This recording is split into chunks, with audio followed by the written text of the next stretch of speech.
नमस्ते। आज का हमारा टॉपिक है भारत छोड़ो आंदोलन के परिणाम। इससे पहले वाले टॉपिक में हमने भारत छोड़ो आंदोलन के कारणों के बारे में अध्ययन किया था और उसमें हमने देखा कि किन किन कारणों से गांधी जी को भारत छोड़ो आंदोलन प्रारंभ करना पड़ा। आज हम उसके परिणामों पर चर्चा करें या उसके कालक्रम पे उसकी घटनाएं, तत्कालीन घटनाएं क्या थी, उस पर चर्चा करेंगे।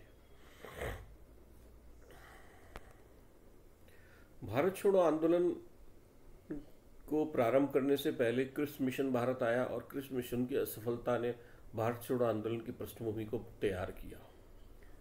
भारत छोड़ो आंदोलन को अगस्त क्रांति भी कहा जाता है। गांधी जी ने 5 जुलाई 1942 को हरिजन में लिखा कि अंग्रेजों भारत को जापान के लिए मत छोड़ो, बल्कि भारत को भारतीयों के लिए व्यवस्थित रूप से छोड़ जाओ।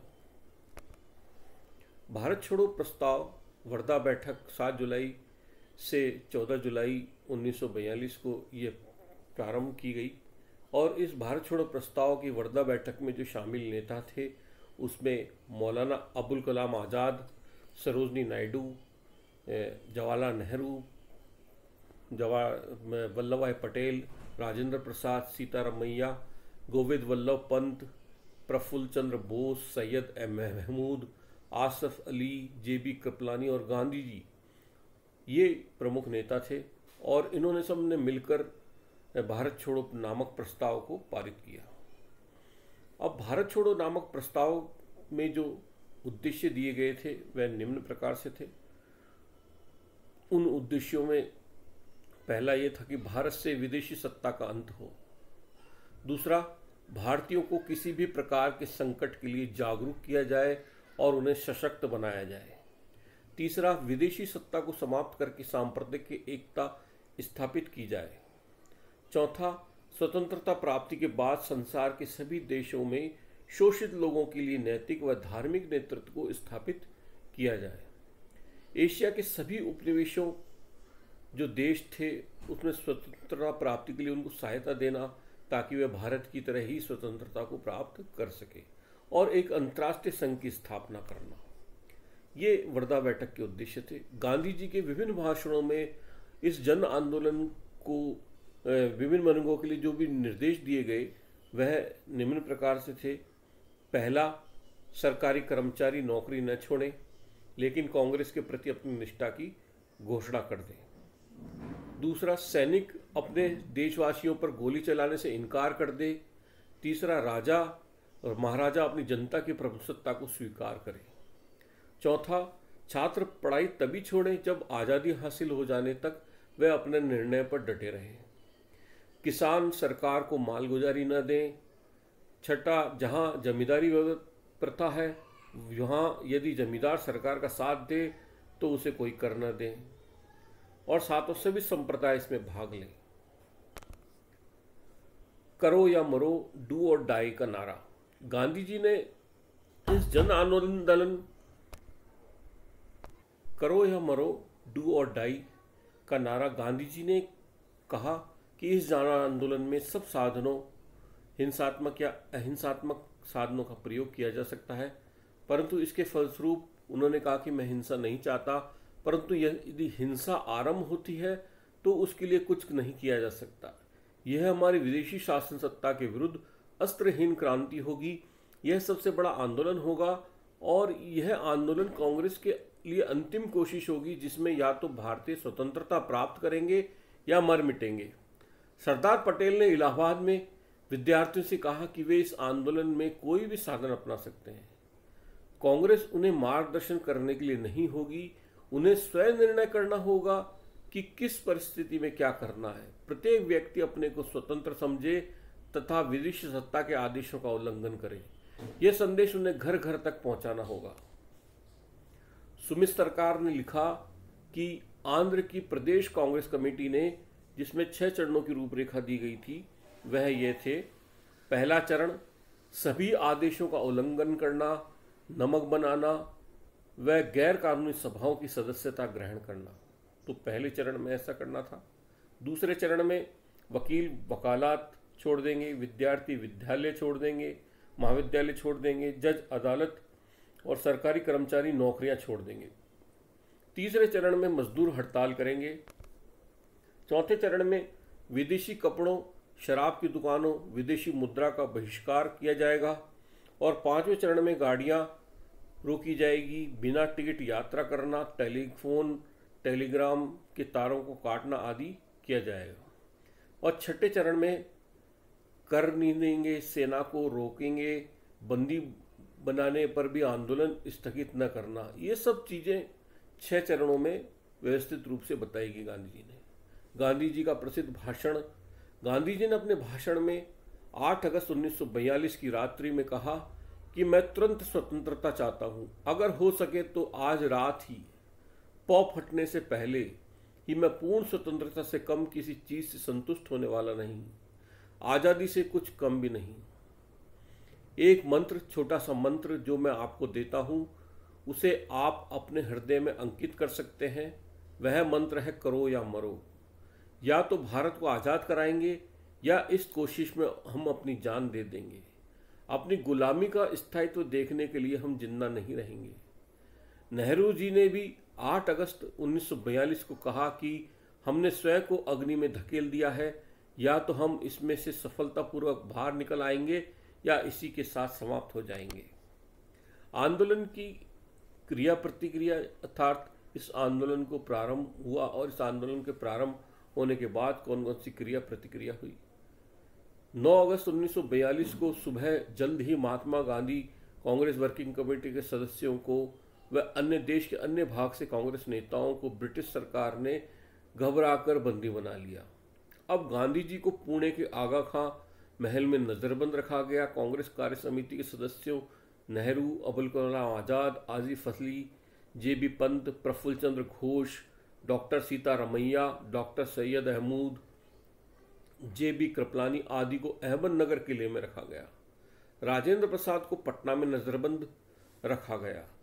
यह कांग्रेसी नेता 15 जून 1545 तक बंदी गृहों में रहे और सरकार ने अखिल भारतीय कांग्रेस समिति, कार्यकारिणी व प्रांतीय कांग्रेस समिति को गैरकानूनी घोषित कर दिया।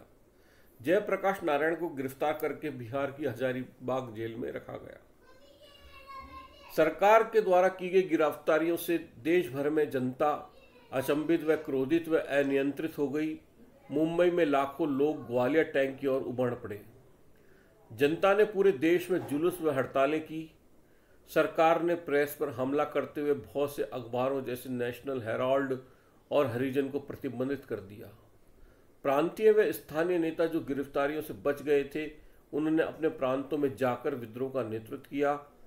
कुछ स्थानों पर विशाल भीड़ ने पुलिस थाने जला दिए, डाकघर, कचहरियां, रेल स्टेशनों पर आक्रमण किया व सार्वजनिक भवनों पर उन्होंने तिरंगा फहरा दिया। अब आंदोलन हिंसक हो गया। रेलवे की पटरियां उखाड़ दी गई, पुल उड़ा दिए गए, टेलीफोन व तार की लाइनें काट दी गई। अहमदाबाद में कांग्रेस ने कारखाने 3.5 महीने तक बंद रखे। मुंबई में 1 हफ्ते से ज़्यादा और जमशेदपुर में 13 दिन कारखाने बंद रखे गए। बिहार और उत्तर प्रदेश में विद्रोह जैसा माहौल था। विद्रोहियों के नारे थे, थाना जलाओ, स्टेशन फूंक दो, अंग्रेज भाग गया। उत्तर में मध्य बिहार की 80% थानों पर जनता का राज हो गया। कई स्थानों पर सरकार ने शांतिपूर्ण जुलूस पर गोलियां चलाई तो क्रोधित भीड़ ने अंग्रेजों की हत्या कर दी। सरकारी रिपोर्ट के अनुसार लगभग 1630 व्यक्ति पुलिस की गोलियों के शिकार हुए और 940 व्यक्ति मारे गए। 60,229 व्यक्ति बंदी बनाए गए। 60 जगहों पर फौज की सहायता ली गई और 6 जगहों पर बमों का प्रयोग किया गया। जनता पर अमानवीय अत्याचार किए गए। गांवों पर सामूहिक जुर्माने लगाए गए और ग्रामीणों की कोड़ों से पिटाई की गई। देश एक पुलिस राज्य में बदल गया।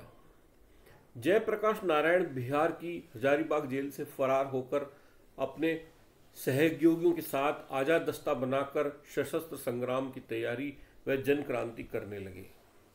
आज आंदोलन के प्रमुख नेता थे अच्युत पटवर्धन, अरुणा आसफ अली, राम मनोहर लोहिया, सुचिता कृपलानी, छोटूबाई पारिक, बीजू पटनायक, आर.पी. गोयनका, जयप्रकाश नारायण आदि प्रमुख नेता जो इस आंदोलन में सक्रिय रहे। यह लोग पैसा, बम, हथियार, बारूद आदि इकट्ठा करते और गुप्त समूह में बांटते थे। ये गुप्त समूह मुंबई, पुणे, सतारा, बड़ौदा, कर्नाटक, आंध्र, केरल, यूपी, बिहार और दिल्ली में अधिक सक्रिय थे। कांग्रेस सोशलिस्ट पार्टी के सदस्य और फॉरवर्ड ब्लॉक इन गतिविधियों का नेतृत्व कर रहे थे।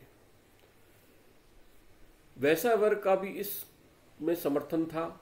सुमित मोरारजी, जो बाद में देश की प्रमुख महिला उद्योगपति बनी, अच्युत पटवर्धन के लिए रोज एक नई कार की व्यवस्था करती थी ताकि उन्हें गिरफ्तारी से बचाया जा सके।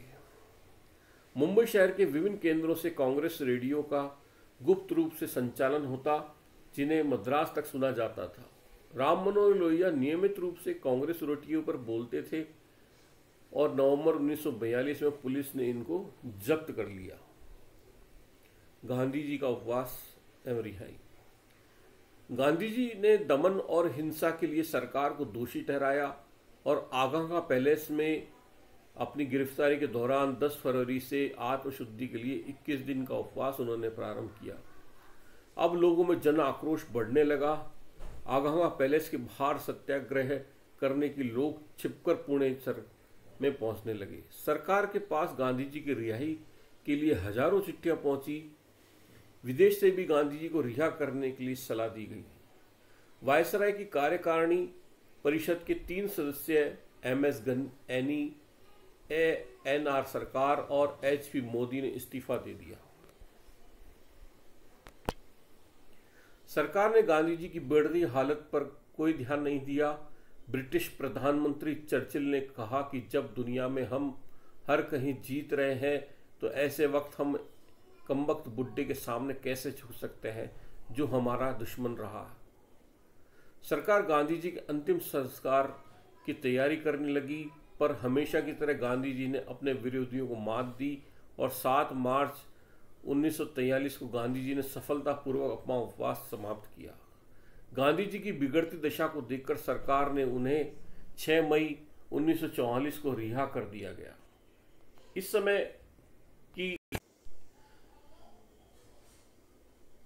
समय रचनात्मक कार्य कांग्रेस की प्रमुख गतिविधियों में से थे।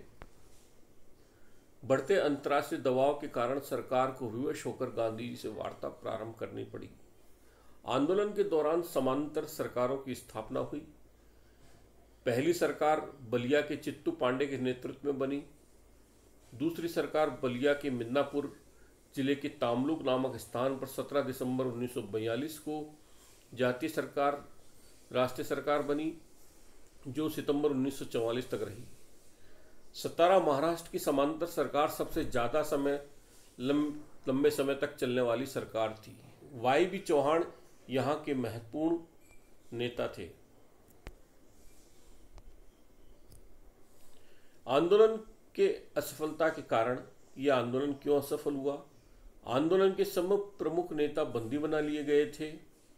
सरकारी दमन चक्र इतना ज्यादा चल रहा था कि 1942 की यह क्रांति असफल हो गई। मुस्लिम लीग इस आंदोलन से अलग रही। रूस के प्रभाव के कारण कम्युनिस्ट पार्टी भी इस आंदोलन के विरोधी बन गई थी। देसी रियासत इस आंदोलन के पक्ष में नहीं थी। हिंदू महासभा के प्रधान वीर सावरकर तथा हिंदू महासभा के अन्य नेताओं ने यदि सरकार की कटु आलोचना की, लेकिन आंदोलन में हिंदुओं को भाग न लेने के लिए कहा। धीरे धीरे इसका रवैया भी बदलने लगा और 31 अगस्त 1942 के प्रस्ताव में इसने पूर्ण स्वतंत्रता और भारत में राष्ट्रीय सरकार की मांग की।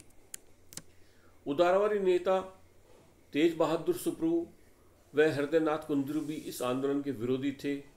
अकाली भाइयों व ईसाइयों ने भी इस आंदोलन का विरोध किया, परंतु पारसी इस आंदोलन के पक्ष में थे।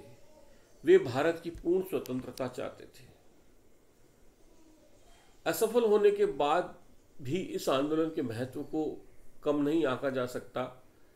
भारत छोड़ो आंदोलन के महत्व में हम देखते हैं कि 1942 की क्रांति को यद्यपि कुचल दिया गया, परंतु इसके महत्व फिर भी कम नहीं है। जैसे इस आंदोलन के द्वारा भारतीय जनता ने अपने आक्रोश को और स्वतंत्र होने के संकल्प को प्रभावशाली ढंग से अंग्रेजों के समक्ष रखा था। इस आंदोलन के द्वारा ब्रिटिश सरकार को समझ आ गया था कि अब वह भारत को अधिक समय तक बंदी या गुलाम नहीं बनाए रख सकते। जयप्रकाश नारायण ने 1942 की क्रांति का महत्व बताया कि सन 42 की क्रांति का भारत के इतिहास में वही स्थान है जो फ्रांस या रूस की क्रांति का अपने अपने देश में है। इतने बड़े जन समुदाय ने दूसरी किसी क्रांति में भाग नहीं लिया था। इस आंदोलन ने यह भी सिद्ध किया कि अहिंसात्मक साधनों की तुलना में विध्वंसात्मक साधन शीघ्र परिणाम देने वाले हैं। अंतर्राष्ट्रीय दबाव इतना उग्र हो गया था कि ब्रिटेन को विवश होकर भारत छोड़ना पड़ा, लेकिन भारत को ब्रिटिश सरकार की ओर से स्वतंत्रता भेंट में नहीं मिली। यह स्वतंत्रता भारत के कड़े संघर्ष का परिणाम थी। द्वितीय विश्व युद्ध के बाद 25 जून 1945 को वायसराय लॉर्ड वावेल ने शिमला में भारतीय नेताओं का एक सम्मेलन बुलाया। तो इस तरह से हम देखते हैं कि भारत छोड़ो आंदोलन, जो क्विट इंडिया मूवमेंट भी कहलाता है, का महत्व ज़्यादा था और जो भी इससे पहले आंदोलन हुए वो इतने विशाल व विस्तृत नहीं थे जितना कि भारत छोड़ो आंदोलन था। Thank you.